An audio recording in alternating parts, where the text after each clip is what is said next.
Suerte con las informaciones. Seguimos aquí en Visión 360. Volvemos en breve. Visión 360.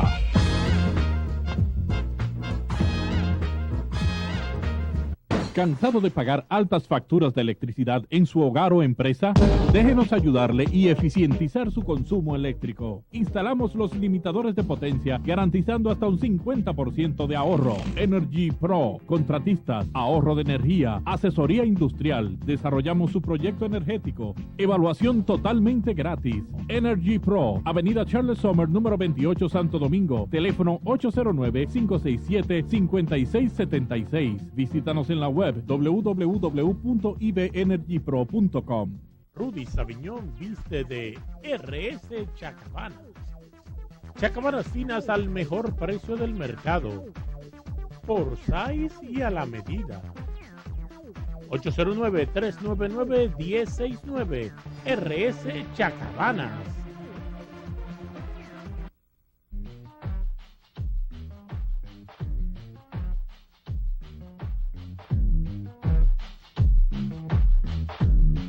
Distribuidora de Electricidad del Este, EDESTE iluminó los espacios públicos de las avenidas Jacobo Magluta y Charles de Gaulle y de la carretera Mella. Con esta acción mejora la seguridad ciudadana, la visibilidad de los conductores y embellece el ornato de esas zonas. Para la ejecución de estos trabajos, EDESTE instaló más de 637 luminarias, 11 postes y redes de baja tensión en más de 25 kilómetros. Sustituyó las luminarias del puente Juan Bosch y Juan Pablo Duarte y una gran parte de la autopista Las Américas por bombillas de bajo consumo, con lo cual se ahorra un 56% de la energía consumida. En cumplimiento con su responsabilidad social, EDESTE continuará este año su programa de alumbrado de los espacios públicos. En EDESTE estamos más cerca de ti.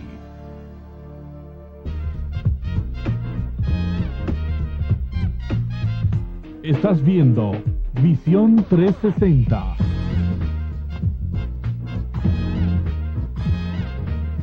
Amigos, continuamos aquí en Visión 360. Hay un tema que ha estado en el tapete, yo creo que desde el día siguiente a la juramentación del presidente Danilo Medina, que es el tema de la reelección. Ese tema se puso desde el principio. Y por eso muchos precandidatos del PLD salieron muy temprano a buscar sus votos para tener y mantener su cuota de poder. Pero en esta semana hubo un ingrediente adicional. Así como la semana anterior el doctor Pina Toribio, había asesor jurídico, consultor jurídico del Poder Ejecutivo, había salido diciendo que no había tiempo para hacer una reelección, modificar la Constitución y todo esto. En esta vez sale el doctor Roberto Rosario, presidente de la Junta Central Electoral, con unas declaraciones muy puntiagudas. Él va directo, como abogado que es, y sobre todo en materia electoral, a decirle a los políticos dominicanos qué se necesita para que la cara del presidente Danilo Medina salga en una boleta presidencial para las elecciones del 2016. Se la vuelva a aparecer. Exacto. Para que salga en la del 16, ¿qué hay que hacer? Él primero habló del dinero, que se gastarían entre unos 500 y 800 millones de pesos para un referéndum. Pero para llegar a ese punto se necesita la aprobación de varias leyes, 5 en total, habló él. El artículo 270 de la Constitución establece que primero debe haber una ley que declare la necesidad de la reforma en un caso específico. Eso se hace con la tercera parte del 50% de ambas cámaras.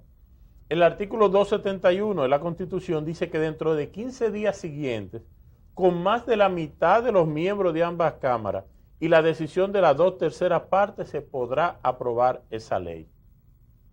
El 272 dice que todas las reformas constitucionales que versen sobre derechos, garantías y deberes deben ser refrendadas por un referéndum.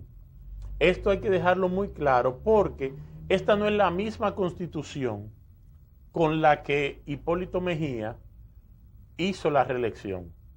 No es la misma. Esta tiene el componente del referéndum, Para hacer esto, habría que hacer un referéndum primero, que es una mini elección. Sí, una consulta nacional. Que se va todo el mismo proceso de hacer una reelección, porque necesitarían, los que están a favor y los que están en contra, necesitarían también tener delegados, tener todo el personal, es unas elecciones. Este artículo dice, el 272, todo lo que involucre una decisión sobre el derecho a elegir y ser elegido, esa reforma constitucional obligatoriamente necesita de este referéndum. No es posible sin esto. Luego de esto se le remite a la Junta Central Electoral, según el párrafo 1 del artículo 272, para que dentro de 60 días convocar y organizar este referéndum.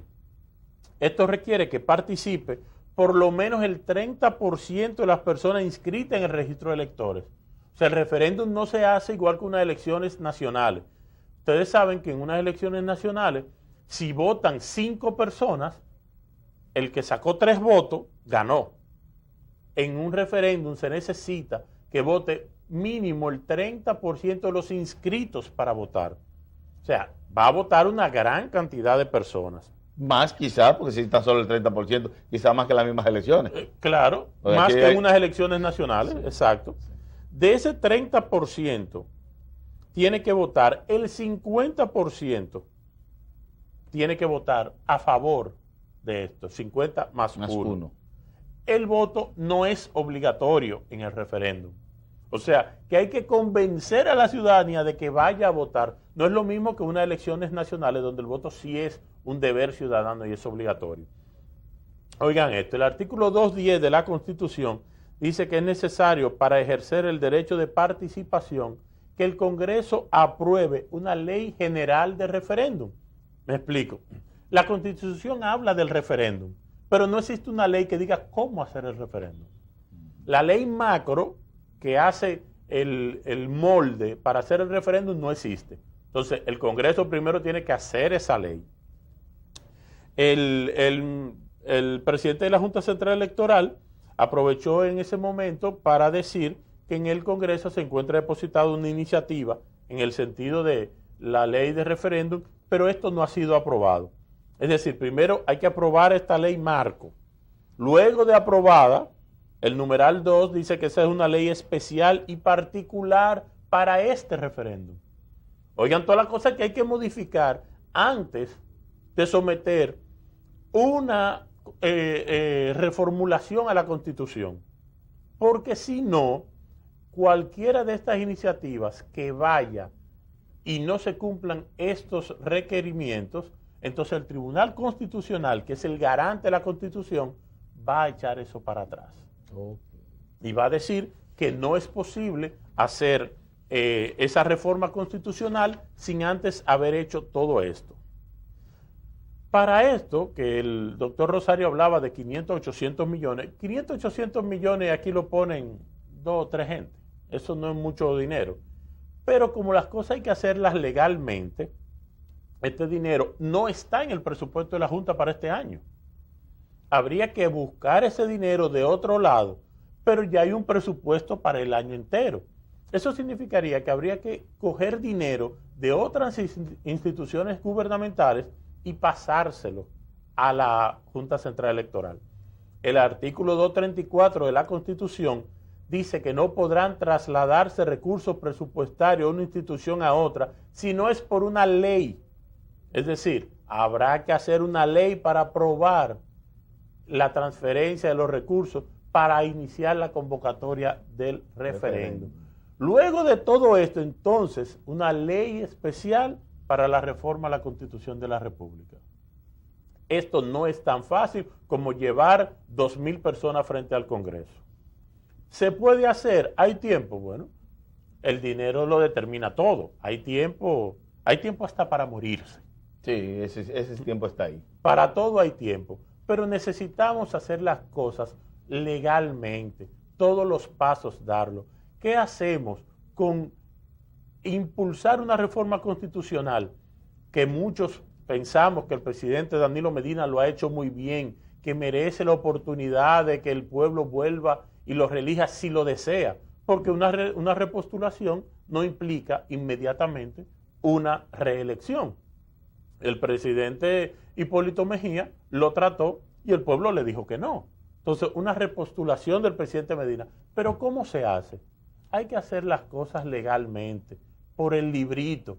¿Por qué? Porque no podemos sacar al presidente Danilo Medina, un presidente democrático, institucional, electo por una mayoría de los dominicanos, y lo sacamos de ese contexto para ponerlo a violar leyes o a violar la Constitución de la República. Creo que sería un flaco servicio para el país, lo que muchos funcionarios del gobierno están tratando de hacer al querer acelerar un proceso que tiene sus normas, tiene sus tiempos, tiene sus pautas, como es una repostulación de un presidente bajo esta Constitución. Pero hay dos cosas también que hay que tomar en cuenta, que es la decisión del mismo presidente. Que todavía no sabemos. Y la decisión del comité político de su partido. Que no se ha reunido. Así que son muchas cosas, pero no por eso que usted acaba de denunciar, se puede descartar una repostulación, una reelección del presidente de la República. No es imposible. Porque hay tiempo suficiente Sí. para hacer todo eso que usted ha denunciado por ahí. Claro. Y si el pueblo a viva voz, como se ha levantado, porque muchos dirán, no, que es con recursos de esto, de aquello, señores. Hay gente en la opinión pública, hasta empresarios, que nadie le está pagando a un empresario para decir que favorece una posible reelección del presidente de la República. Son empresarios que tienen su vida resuelta y son empresarios que en este estado de cosas que tenemos ven con agrado una repostulación del presidente de la República, licenciado Danilo Medina. Claro, y hay muchas de esas situaciones en que es fácil de vender ese producto de la reelección. Por ejemplo, hay personas que opinan que las otras opciones no son igual de buenas que el presidente Danilo Y no Medina. solamente eso, sino que resultaría más económico una eventual repostulación del presidente de la República. Se invertiría menos dinero que en un nuevo una campaña normal, Sí, ¿verdad? Eso es de las cosas que los proreeleccionistas dicen. Sí, y tiene sus motivos y su razón el decir que una campaña sería más económica para el país de repostulación del presidente Danilo Medina que una campaña con un candidato nuevo, aún siendo el expresidente Leonel Fernández, que sería una campaña menor, porque es una persona que no hay que darla a conocer, la conoce el país entero, o de cualquier otro de los precandidatos del PLD y de los candidatos de la oposición. Mucha gente no quiere, no es que ellos consideren que Danilo Medina es la panacea para todos los problemas dominicanos, pero sí consideran que es la mejor opción en este momento, y eso hay que respetárselo. Ellos opinan de esa forma, muchos opinan de esta forma pensando en sus bolsillos, otros pensando realmente en el país. Pero en esta misma semana, el flamante presidente de la Junta Central Electoral, Roberto Rosario Márquez, también tiró un bucapié, donde dice él que de la única forma que se podrían realizar unas elecciones transparentes e idóneas, como ha acontecido en los últimos años, es si se aprueba la ley electoral y la ley de partidos políticos. Entonces pregunto yo, a usted y a él, ¿y las elecciones anteriores estaba aprobada la ley electoral y la ley de los partidos políticos? No. ¿Y no fueron transparentes? Claro. ¿Y quién fue el presidente? Y él fue que la presidió las elecciones. Entonces eso ha sido un tremendismo. Eso, algunos senadores, diputados han rechazado que la sanidad de las próximas elecciones esté en manos de la aprobación de la ley electoral y de partidos políticos. Ahora bien, es una necesidad que esto se apruebe, porque eso evitaría muchas cosas, el uso de recursos indesmedidos, la transparencia de los recursos que reciban los candidatos, y más aún evitaría el transfugismo de último minuto, como acontece, entre otras cosas, porque si se ha conformado una ley electoral y de partidos políticos con el consenso de las grandes mayorías, es por algo. Y supuestamente todos están de acuerdo. Muchos veían que quienes se oponían supuestamente era el partido en el poder. Ya el partido en el poder está de acuerdo. Entonces, vamos a votar esa ley. Vamos a presentar ese día, a aprobarla. Y que se ponga en práctica, señores. vamos a dar un paso agigantado por la institucionalidad de nuestro país y de nuestras elecciones. Claro, el doctor Roberto Rosario hizo mucho énfasis